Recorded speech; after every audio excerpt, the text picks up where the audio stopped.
Hello and welcome to a very special episode of Crossing Streams podcast. I'm Wee Claire, I'm your host, and I've not got my host Mel with me for this episode because this is a special emergency episode of Crossing Streams. Emergency, yes, a good emergency. We have a special guest here to chat to us about all things community, streaming and online, especially in light of what's happening. Oh yes, it's Steve from Go 8-Bit. Hello. Hello Claire, how are you? I am very good, thank you. How are you today? Thank you for joining us. I'm all right. I've just been shouting at people in video conferences for the last hour and a half, and I've got a cold, so my throat is absolutely ruined. So apologies if I'm croaky. But, no, you sound fine. You sound fine. Yeah. No, it's absolutely fine. It's croaky is sexy. It's fine. You sound sexy, not croaky. Croaky. All right. Okay. Let's go with that. Let's just go with that. I have a sexy croak. That's fine. So basically, for those at home who have never listened to Crossing Streams podcast before, this is only our second episode. What we aim to do with the podcast is just that. We cross streams. Not literally, but figuratively. We like to connect to other streamers online who are live streamers with burgeoning, busy communities, and we like to talk to them about live streaming. And I thought I would have Steve on this episode of Crossing Streams because Steve has been busy trying to galvanise people together in light of what's happening. But before we talk about all that, we're just going to have a big old chat with Steve and get right into the mind of Steve. Are you ready? Yes. I can't wait to get right into your brain. Let's do it.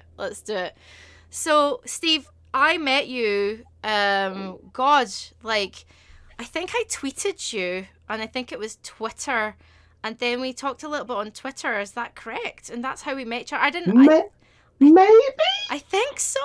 And then I came to your live streams. Well, you're one of the first people that I started watching when I joined Twitch.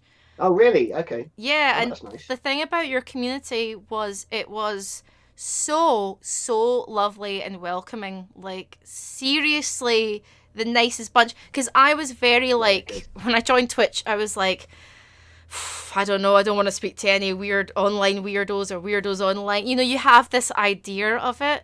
And I'd come from doing presenting and everything else. And so to come on to online, it felt odd. So, well, you started as a performer and doing comedy, right? Is that correct? Yeah, I trained as an actor and did that for a bit, and then drifted into sketch comedy and then video gaming comedy. Tell me what video game comedy is exactly. God knows. I mean, no one else really lives in that world today. But I over the last 7 years have come up with various ways of doing shows that involve people playing games, and whether that's the audience or comedians or whoever, and hopefully that is somehow worth watching.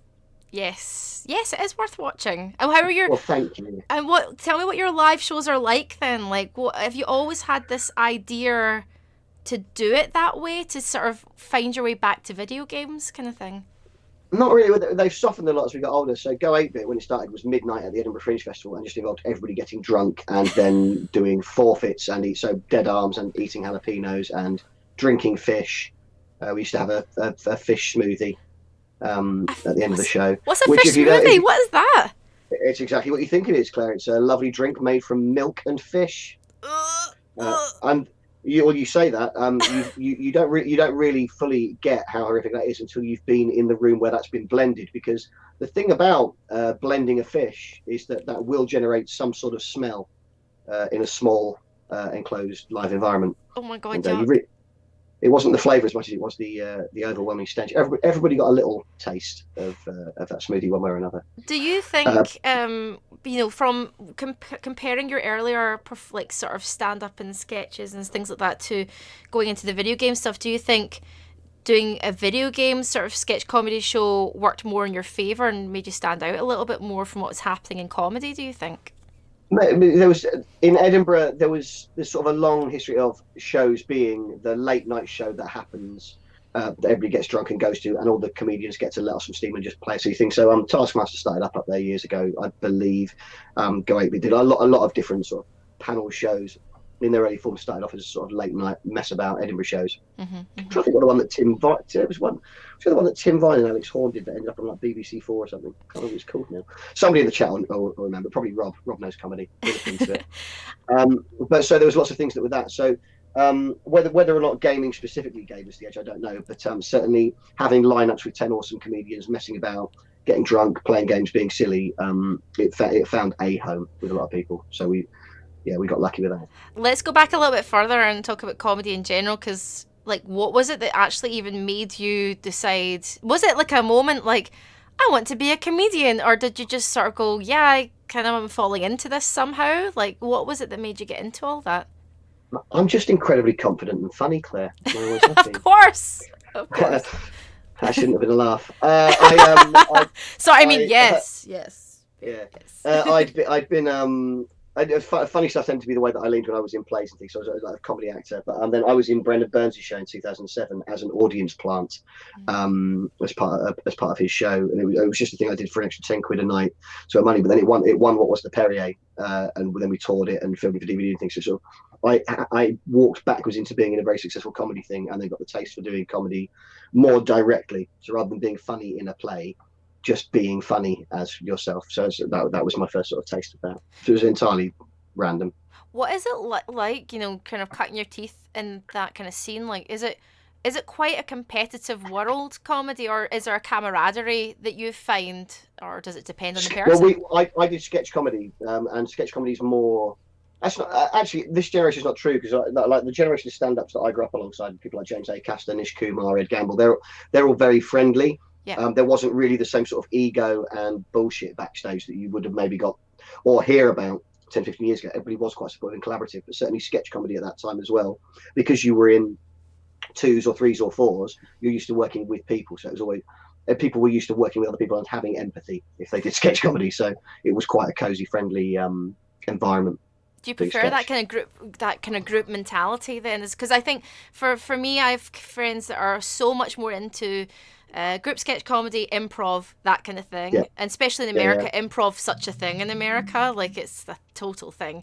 And then it's respected properly in America. In England, it's always been this sort of bastard cousin of comedy, but in America, they take it seriously and do it properly. And, why do they take it more seriously in America? Do you think that kind of? Because I quite like watching things like that. I find it more interesting. The circuit is different in America. So like you've got Second City and places like that where a lot of comics grow up around those clubs and involve themselves in weekly sort of semi-improvised and improvised shows. So sketch and improv and comedic creativity as a performer is that's the sort of career path if you're that way inclined. So Saturday Night Live ended up being the home for a lot of people who went through that route, and there's not really an equivalent in the UK. So sketch comedy, we had it a bit with like Harry Enfield and that scene in the late 80s where it was taken that way, and obviously in the early alternatives with like Rick Mayall, Adrian Edmondson, there was a bit of it, but we've never really had the same infrastructure in comedy. It's a person with a microphone more often than not in the UK, sort of the lineage of it. So it didn't work in the same way. I think that's a very serious answer, isn't it? If you actually care about comedy,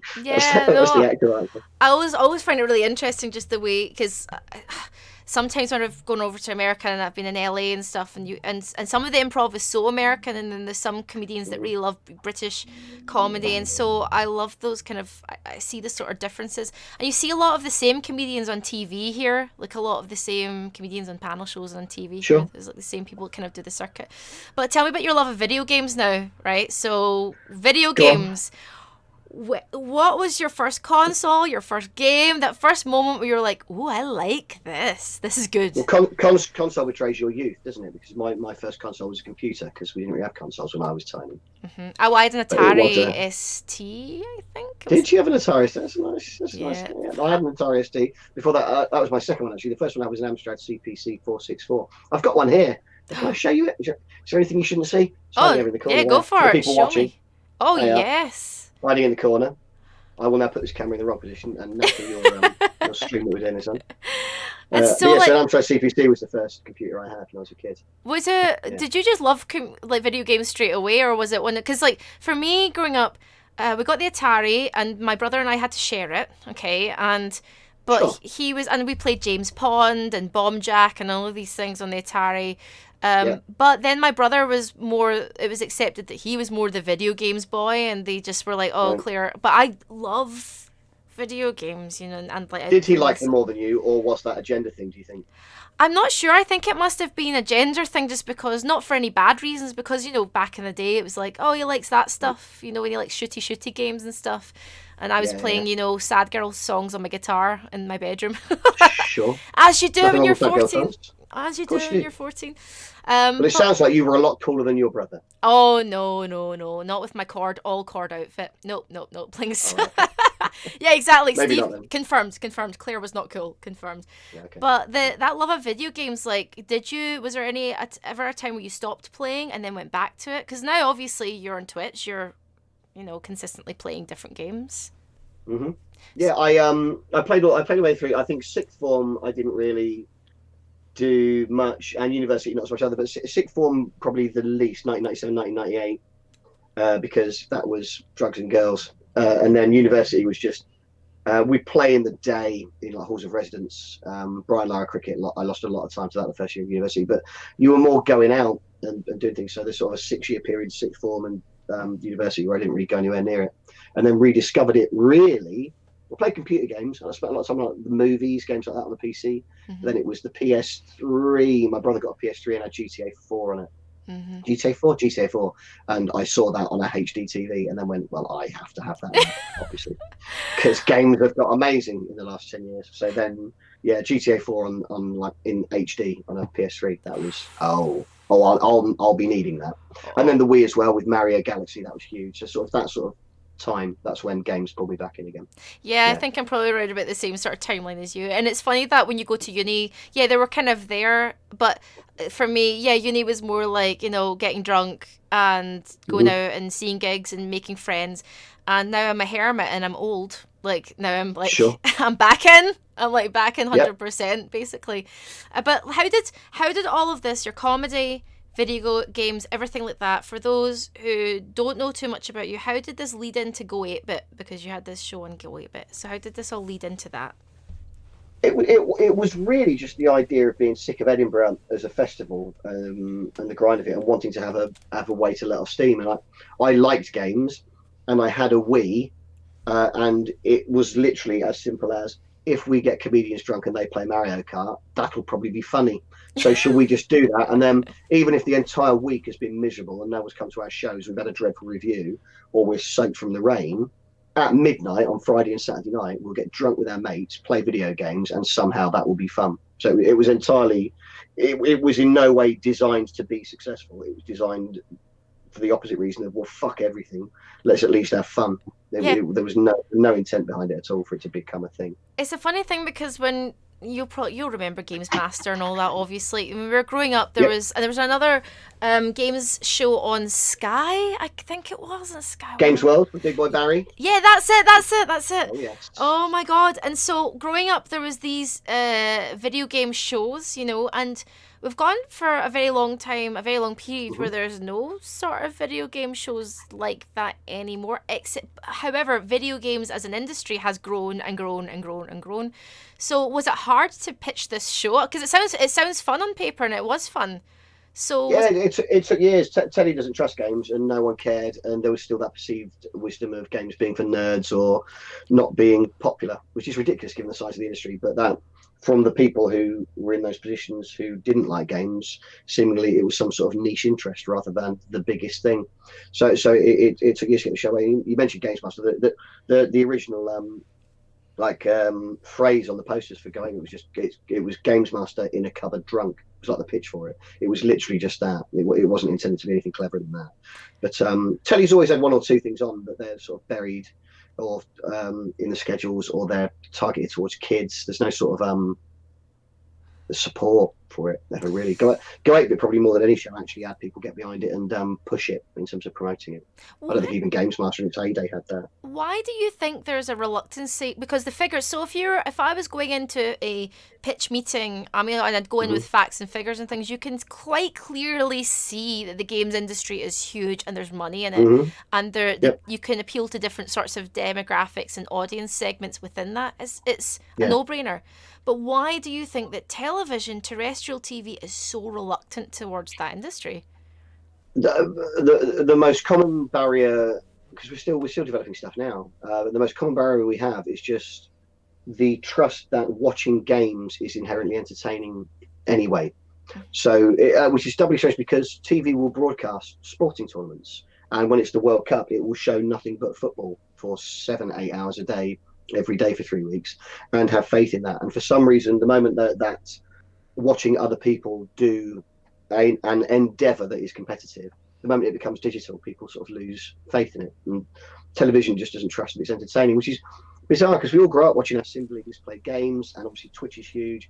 There is a clear appetite for enjoying watching people do it, but TV just inherently mistrusts it. So strange. Is the truth. It is really frustrating. When you were on Go 8-Bit, was your idea to have it that Dara would head the show and things like that? Like, how did the concept of Go 8-Bit change from paper to production kind of thing? Yeah, well, originally me and Sam hosted it, and then we just got guests in. But there was a whole cast. So the live show, me and Sam hosted and were team captains, but we never played the games. We just got guests in and they played for us. Yeah. And then we did the punishments. So we had a guy who was the punishment twat, a guy called Will Hartley, yeah, who would give punishments to whichever team, mine or Sam's, lost each round.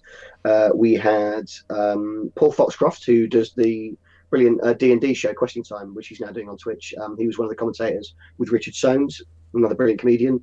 And we had Guy Kelly, who could do challenges, so he would complete the first level of Sonic 2 in under a minute, blindfolded, controlling the games with his feet, and get an extra life while he did it. Which, when he did manage to do that, that made a lot of people cheer very, very loudly. So that was sort of another thing in it. And then Rob Sedgbeer, who was lurking in your chat, managed the interactive side of the show, so the audience could log in and vote on who they thought was going to win and score points and play games for the teams as well. So people had allegiances to log in on my team or Sam's team and would sit on that side of the room. So it was very, very much a live, raucous experience. And then the TV show necessarily drifted towards light entertainment more, and we needed somebody more famous than we were to anchor it. And the channel had a good relationship with Dara, and Dara was a great choice for us because he loves video games. So he came on board. The show, historically, not by design, Beck Hill was meant to be involved in the original live show, but she wasn't available when we started doing it.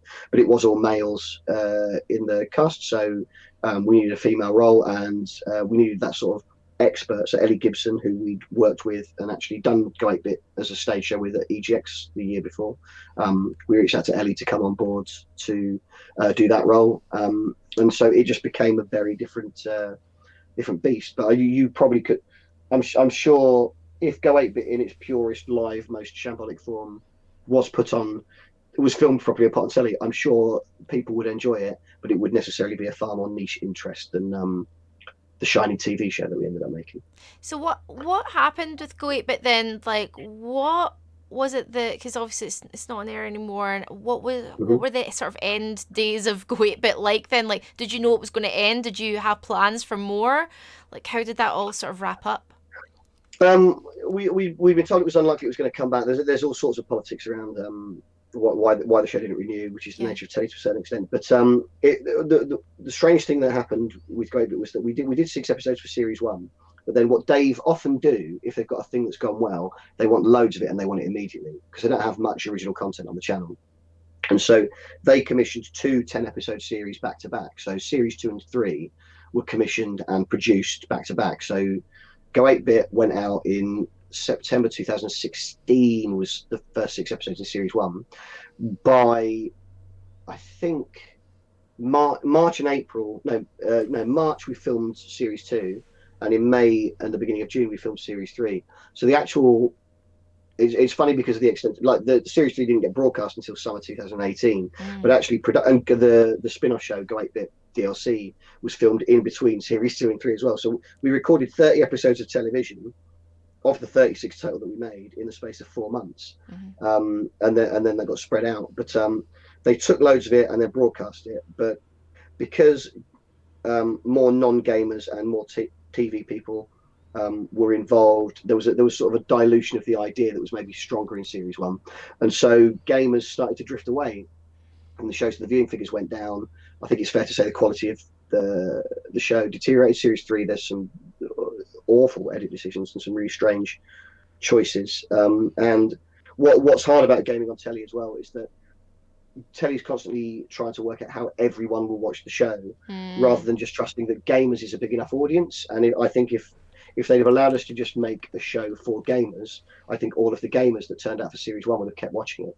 But instead, in trying to broaden it out so gamers' mums liked it too, not that gamers' mums can't also be gamers or enjoy things, but I'm trying to illustrate by diluting it and trying to make it something other than it was, in the hopes of bringing people in who wouldn't like it. Instead, they lost the people that did, and that was sort of, that's what, and the sort of research around it and the viewing figures sort of bear that out as well. I think that's an interesting sort of concept, because it's that way where that you hear that in TV quite a lot, or when people are trying to create something that belongs to everyone. Actually, the best thing to do is just to narrow down your audience and get a really enthusiastic audience that just bloody love it, instead of gamers, mums, uncles, cousins, brothers, dogs. There's that, it sort of dilutes it. But was it frustrating when it ended? Did you feel like, okay, cool, I can go do other projects now, and I'm free, like I can just go do my thing? Well, again, we found out. I mean, we'd heard it was unlikely, but possible. But then we found it was somebody who overreached on UK TV's social media account tweeted that it was definitely not coming back. I was on holiday, and that's how we found out that it was cancelled. Oh shit! But the truth is, because we'd filmed in all of it in 2017 in the first half of the year, that tweet went out in September 2018, I think, or October. So it had been 18 months since we'd filmed anything anyway, because they'd got it all in the pot and we're just broadcasting it as and when. So Go 8-Bit was only really tangibly a job for about 5 months. And It hadn't been a job for 18 months by the time they said we're not having any more. So it's there's sometimes, I think people who make movies talk about this a lot, the disconnect between creating the thing and then the lead time on the edit and the pre-promotion and then the release. You can't even remember what's in the movie by the time it comes out when you're promoting it, because it was so long ago. And our relationship with Go 8-Bit was quite like that. We'd not done any more in a year and a half, so it didn't tangibly feel like our day. In the meantime, me and Rob had done more with Wi-Fi Wars, and we'd done a tour of that and started to develop that up as a sort of online show, and so doing other work. But Go 8-Bit wasn't really a going concern for a long time before they pulled it anyway. Do you miss it at all? Like, I mean, what kind of happy memories do you have from the show? Because it did look like fun, like what kind of like happy memories do you have, and do you miss anything? The production was not good, so I didn't enjoy working on the show. The studio time particularly, and the pre-production was incredibly unpleasant. I talked about this in other places as well in my show, but it was not a positive environment or vibe around it. So I don't really miss I miss the idea of doing it if it had been fun to do, because actually being on set with the guests, playing games and having fun was a wonderful thing. Yeah. But it's the weird thing. I'm in no way complaining. My job is amazing. All I've done for the last 5 years is play video games and be a dickhead. I'm very fucking lucky that is my job, and seems to continue to be.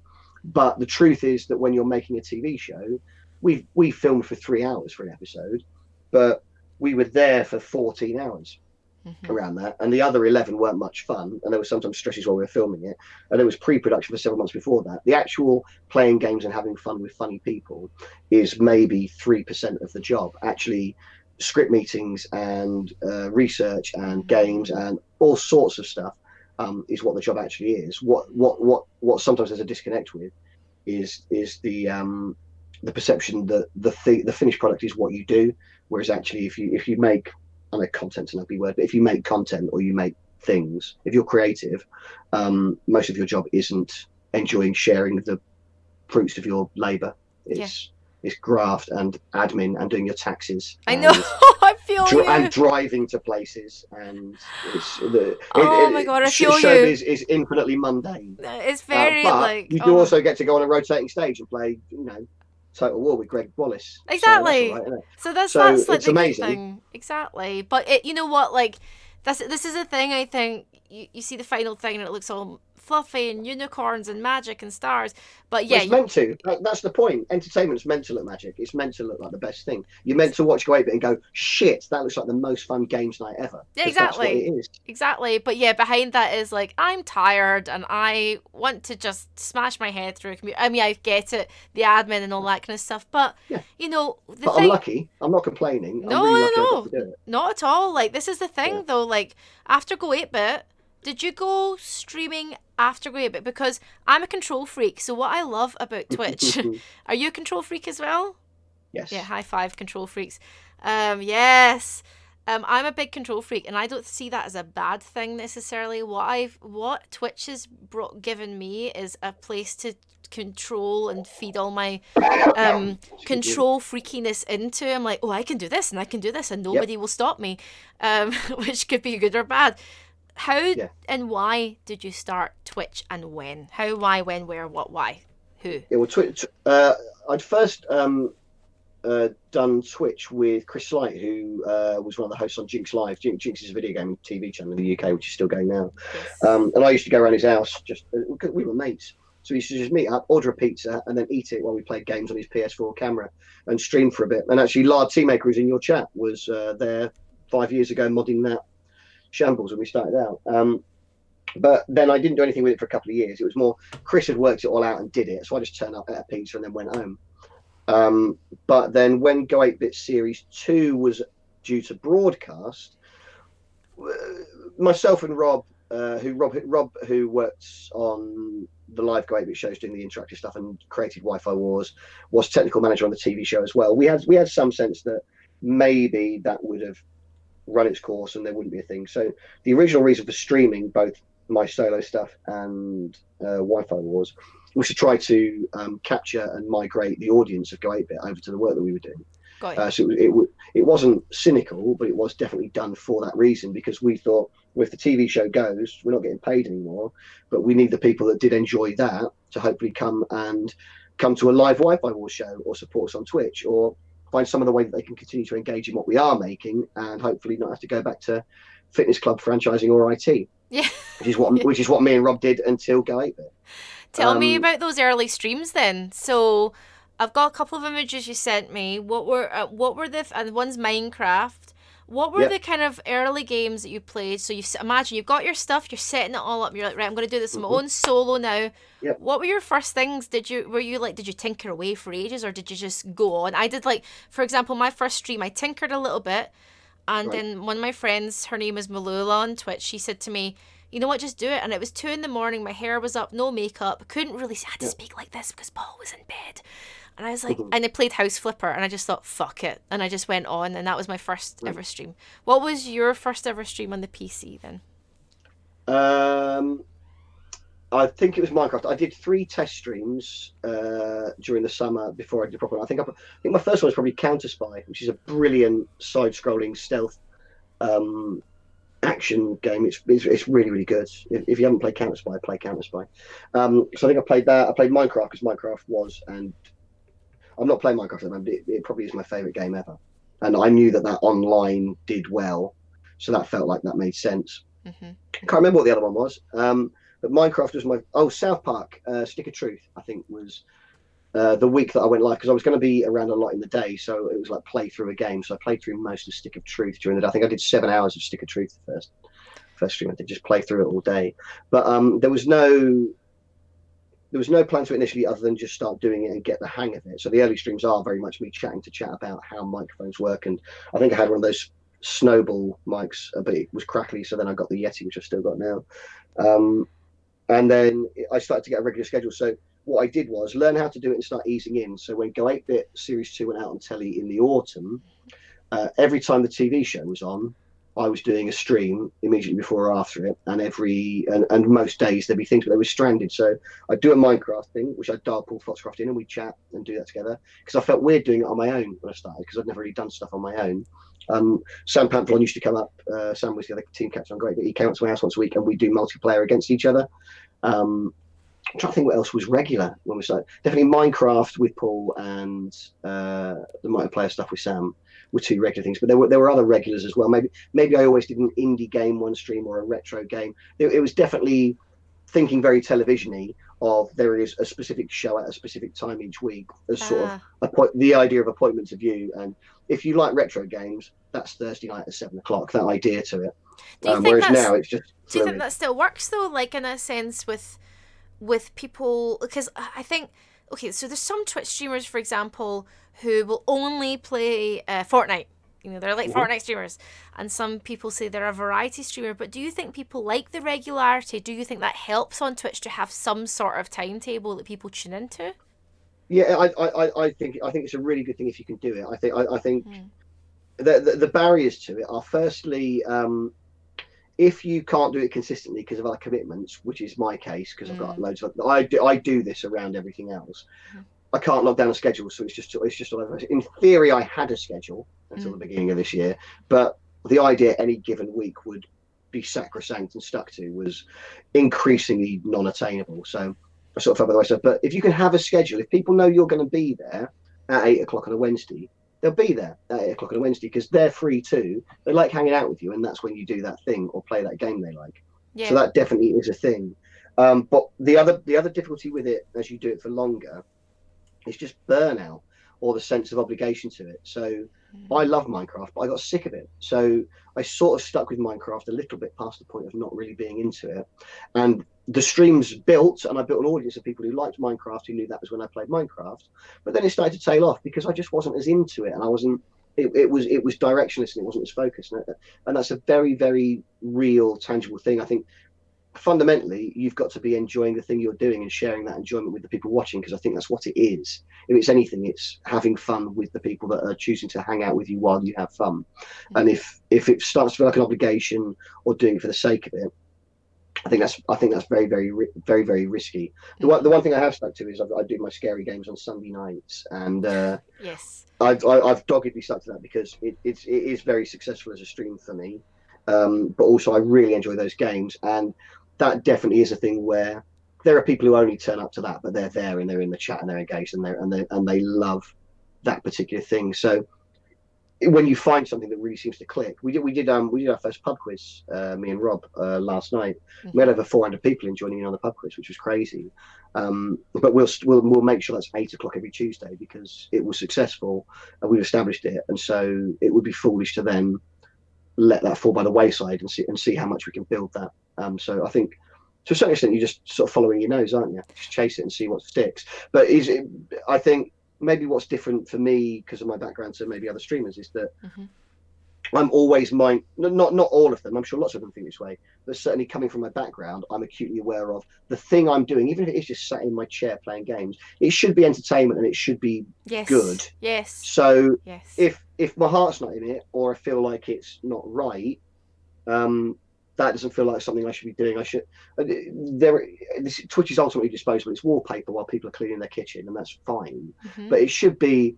You should at least feel when you come out the other end of the stream and go, oh, I can see how that might have made somebody's day a little bit less shit. Good. Yeah, I completely agree with you because when I first started on Twitch and I was just on the PS4 at first, but Mm-hmm. I was watching lots of different Twitch streamers. You were always on when I was teaching on a Monday at Right. lunchtime, and I was like, so that was really good for me to watch you during the day, and I liked the fact that it felt like I was like I've spent.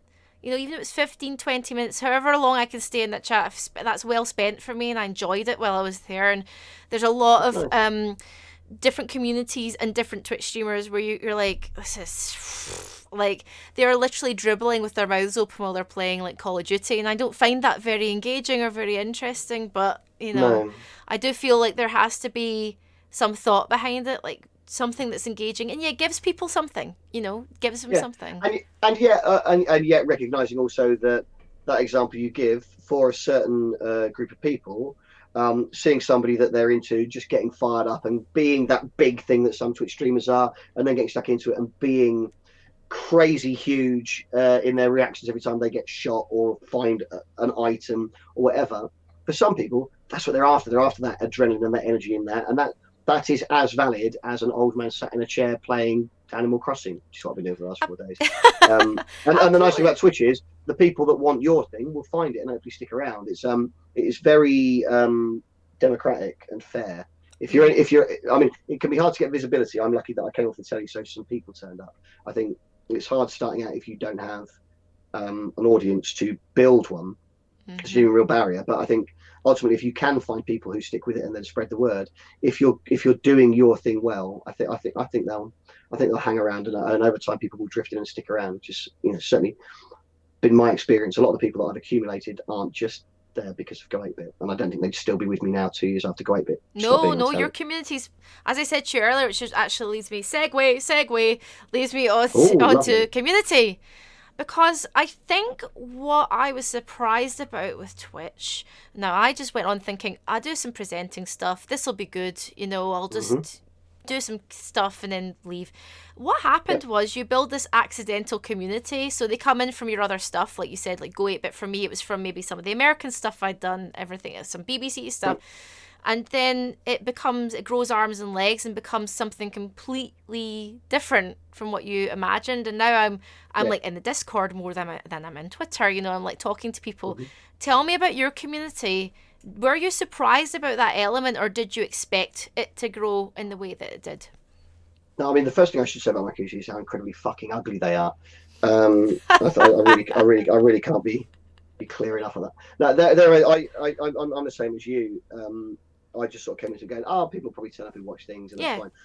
I had Chris Slight, who obviously had told me about it before, had talked about community, and I'd heard that being said as a thing, but it didn't mean anything to me because it felt fake and insincere, or superficial, and it isn't. It isn't at all. And I don't think until you've that sounds so wanky. Until you've built a community, I don't think you understand what that means, and it is a truly beautiful thing, and also an incredible responsibility, but a really wonderful one. There are, right now there's a guy in Scotland and a woman in Italy who've been in a relationship for several years who met through my streams. And oh my god, that's amazing! It's beautiful. You've got a photo on the screen of the stream that we're doing now of an event we had where the community all chipped in and hired the biggest arcade in Europe for us all to go there and get drunk and eat pizza and have all the machines on free play for a day to hang out with each other. I've got incredible mods who I've had a tough time recently, and they and the community are sending me direct messages on Discord and just checking I'm okay, offering to do things. Some of them have ended up working for us. Aaron and Kirsty have worked on Wi-Fi Wars live shows up in Edinburgh. Kirsty's helped us with the studio down in London. I don't think she might be sharing, but even the other day when I was caught out because I got locked in with being ill, she's posted me medicine. So I've got paracetamol to the house because it was sold out here and I couldn't go out because I got virus, We Squad, if you're listening, just medicine. Yeah, you're like needs to raise their game. Yeah. I need to raise your game, man. Raise your game, We Squad. Steve, that's incredibly kind. This is what's lovely, and I know that what you said sounded. I know when you said, "Oh God, I'm going to sound like a wanker," but it's not cheesy. It's true. It's true. When you've got that community, even if it's 100 or 1,000 people behind you, it's very touching how lovely and kind-spirited people can be, and you think, I'm just some dickhead like playing games, like what, why I'm definitely a dickhead. I'm like, what the fuck?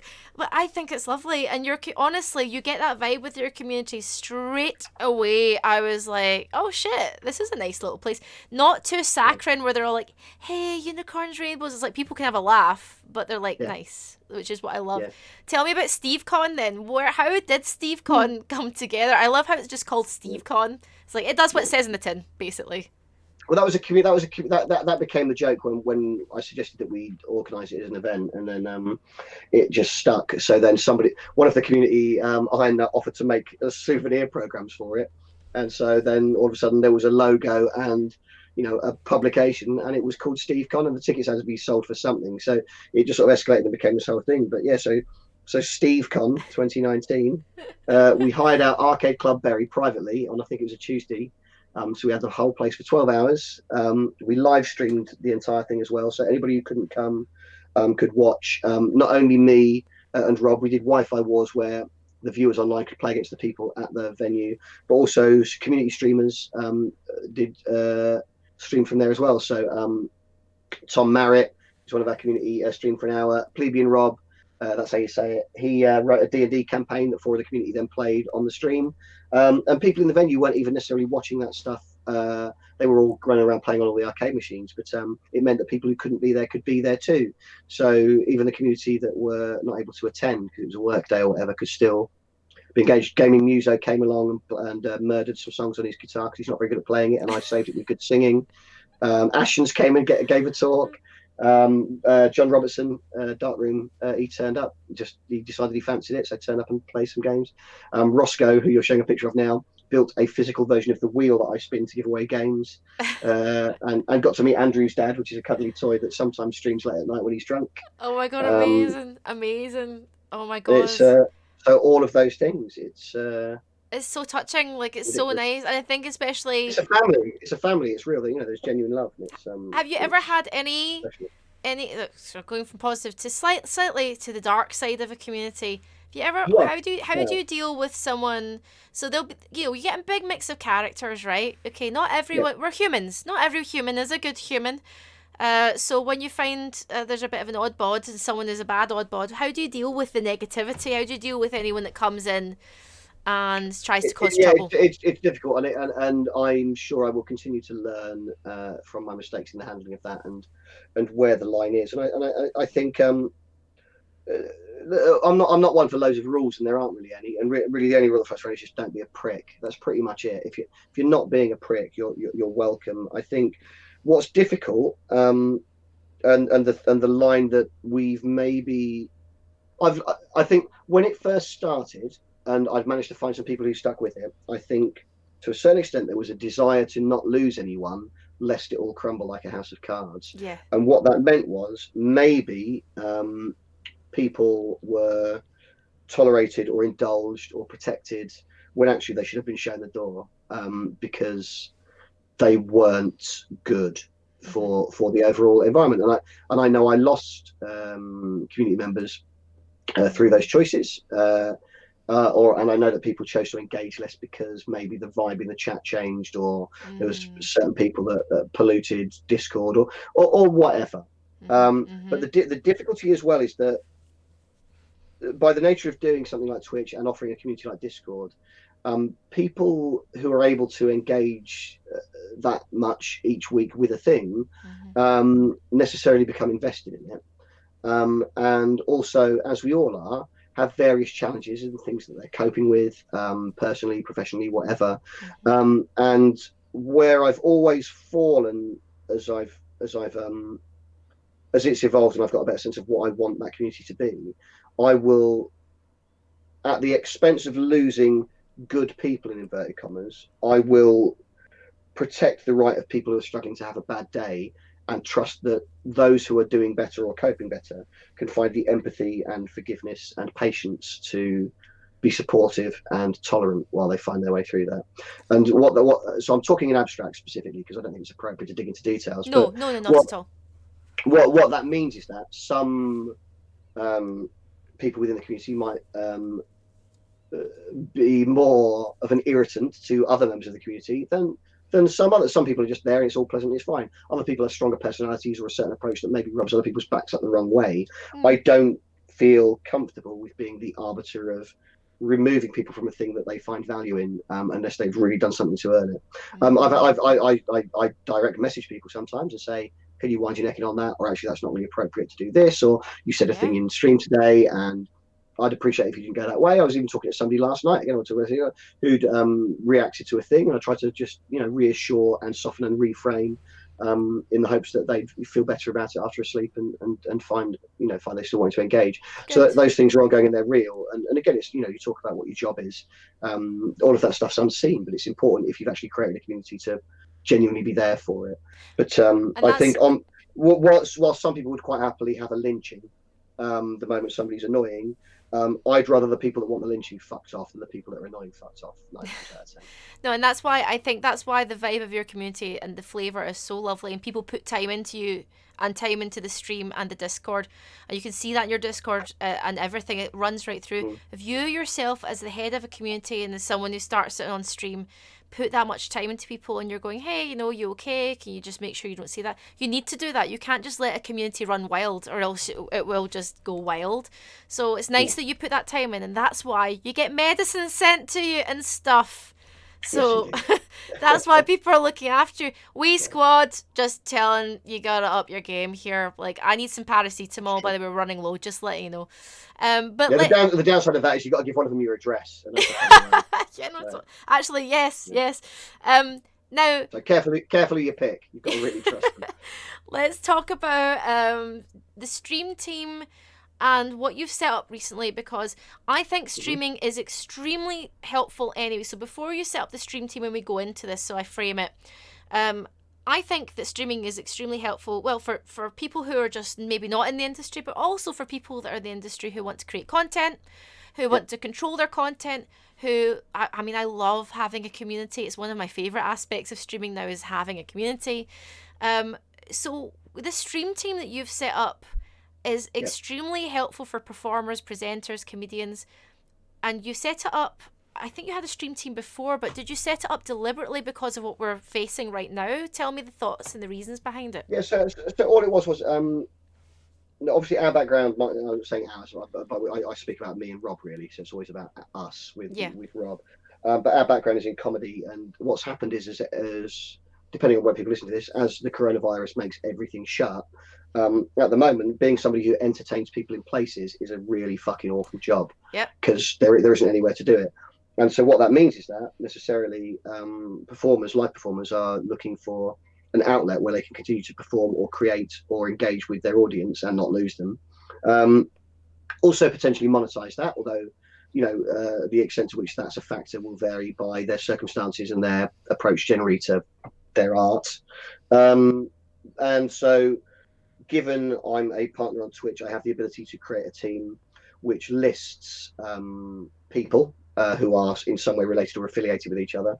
And so the obvious thing that it seemed to do, given there isn't really a hub for comedians or games presenters who create work, if I created a team that I allowed everybody to be added to by contacting me, for all the people who haven't got a clue where you would go to find the people that aren't performing in comedy clubs now or hosting live massive events, just go to this single page. They're all listed on there, and you can have a look at any of them when they're online, or you can find their pages and follow them. So it's just a single point. It seemed like I think if you're not a total arsehole, I think what you do when you're in these situations is go, well, obviously I'm fucking useless and I'm not going to cure a virus, but what can I do that maybe helps? And that felt like a very easy way I could hopefully offer visibility for friends of mine who are new to streaming, get seen and found by audiences, but also provide all the people who are stuck at home with more choices of the people they might not realise and making things for them while they're sat there. So it just felt like, why wouldn't I do that? Because it occurred to me I could. So do that, and hopefully that'll help. And it's amazing, literally, for those listening and watching along live, like Steve, you got pretty much straight to it as soon as I think you were like, oh, shit's hitting the fan properly here.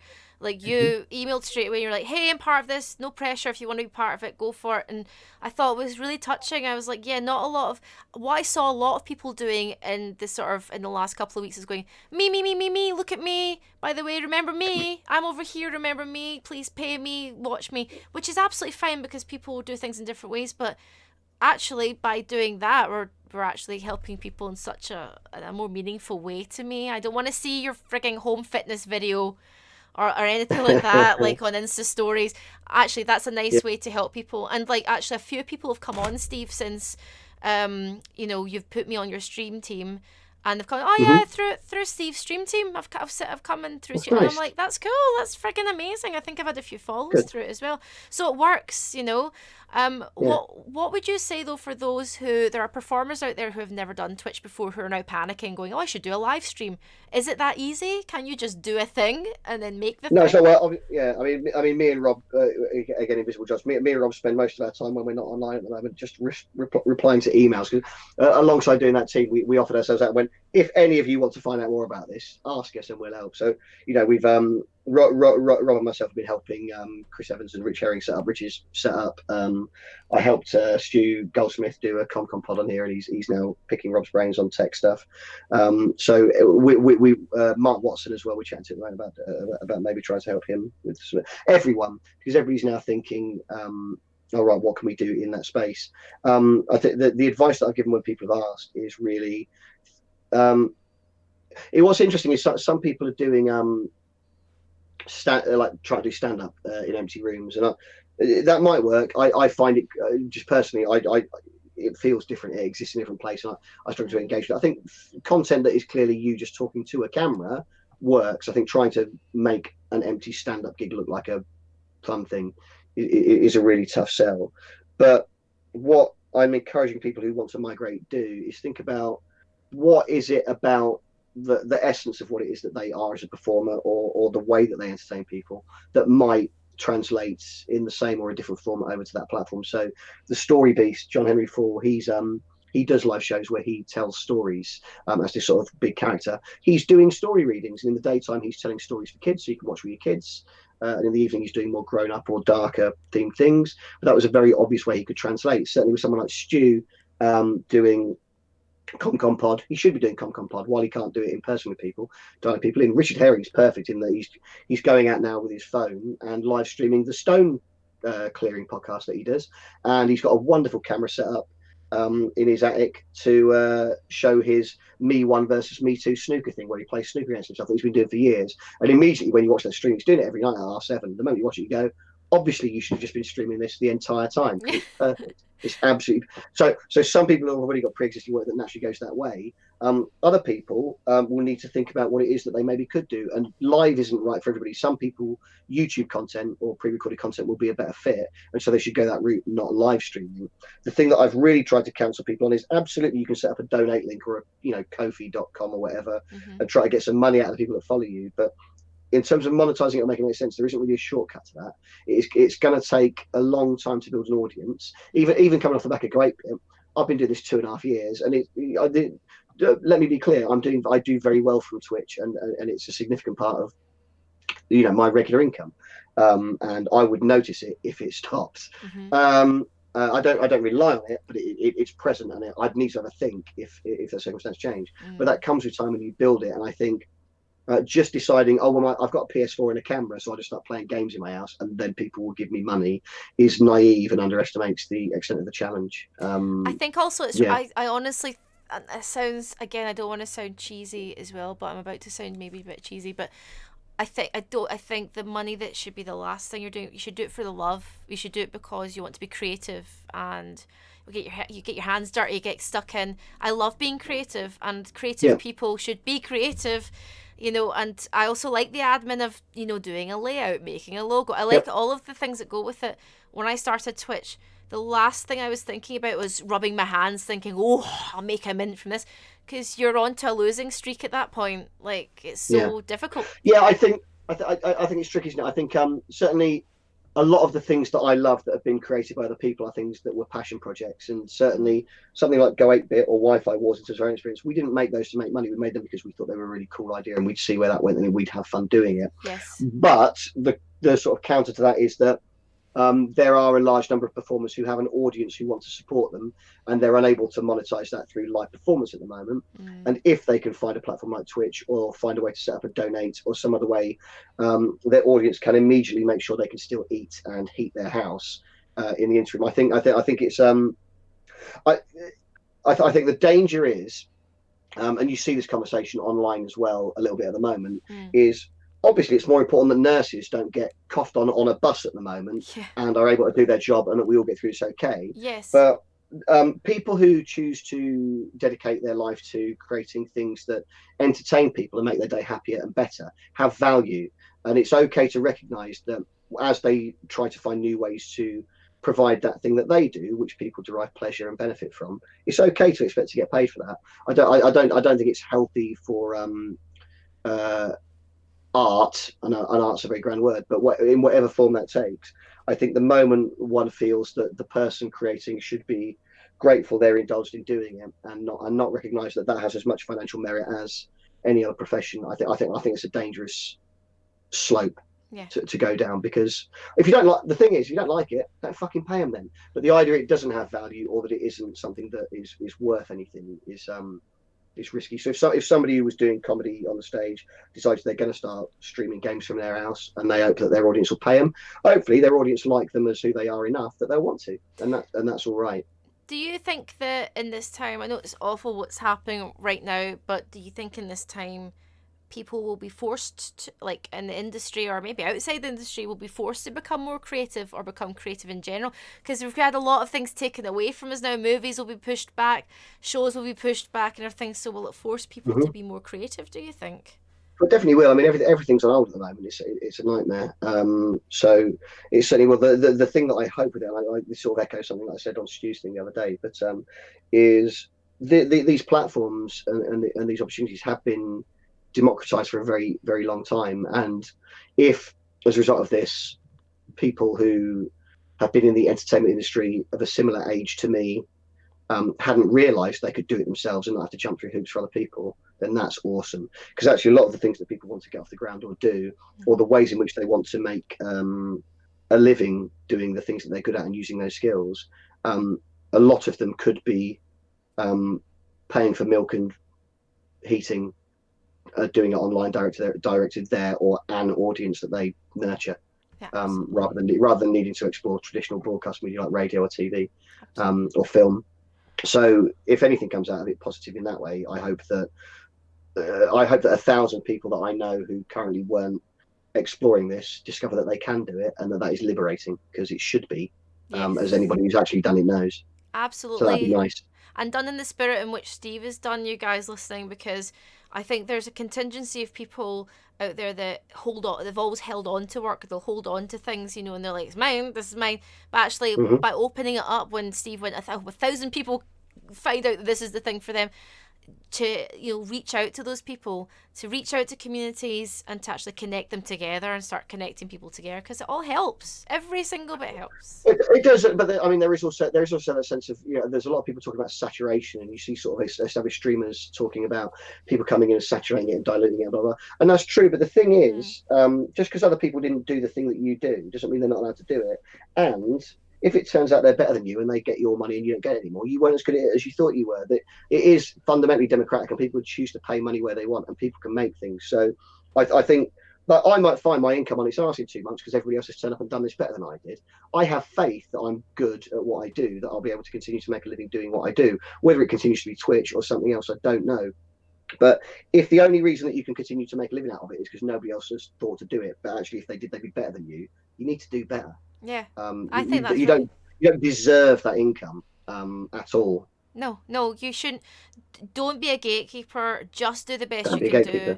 And there's, at the end of the day, somebody said to me, she's one of my producer friends. She lives over in America, and she's got a mutual friend of ours as a comedian, and I can't say much else, but this girl's quite insecure and stuff. And she said to her, "There's only one of you, and there's only one of Steve. There's only one Steve in this world, so if people are going to..." There's barely half of a Steve left. I'm a husk at this point, but yeah. A husk is better than no Steve. A husk of a Steve is better than no Steve. So no matter what, you'll still have folk that like what you do. But yeah, like Steve, honestly, it's like, I'm so grateful for what you've done and how inclusive and non-gatekeepery and everything else you've been, and your community has always been very, very welcoming. So if you were to summarize, you gave a lot of tips about streaming, in the last sort of 10-15 minutes, but if you were to summarize those tips into 3 small bullet points, and you don't have to be part of the industry, you could be anyone, average Joe on the street, right? What would you say? What are my tips? Yeah, your 3 tips about what? Tips. Streaming, getting involved in streaming. If you're gonna do streaming, regular schedule, get the right kit so it doesn't look like shit, and enjoy it. I know I enjoy it's a bullshit one, but it is. If you're not enjoying it, do something different or play a different thing. But have fun doing it, do it properly, and do it regularly. Nice and simple. That's all really basic, but that is the correct answer. Yeah, it is the correct answer. Yes, it is. It is. Good. I'm gonna put a yay sound for that. Yay! You have yays. I try not to do that too much in podcasts because I don't want to become one of those like 80s radio shows where everything just becomes like bing bong noises or whatever. I really want you to do that, but okay. I could get really carried away. But Steve, you're going to be staying on the line after we finish this recording to do a little Q&A and chat to people for 15-20 minutes. But for now, could you tell us where we can find you online? Do the socials thing, Steve. Do the socials thing. Yeah, my name is Steve McNeil, and if you Google that, I'm there. So do that. That's it? Yep. Yeah, there you go. Everyone knows how to use Google now. Google Steve McNeil, and it's me. Google Steve McNeil. So, and it's Steve from Go A Bit on Twitch for those that are listening, after the podcast, and I'll have all the links if you look below on the YouTube video. I have been Wee Claire. I am Wee Claire on Twitter and Wee Claire here on Instagram because I'm over there. And if you're listening afterwards on Twitch, I'm also Wee Claire here. This is a bit of a pattern, really, so it's quite easy. So, Steve, it has been absolutely lovely speaking to you, and we will see you again very soon, hopefully. I got relaxed and I started sucking a mint. Sorry. Bye. Bye, everyone. Take care. Bye-bye.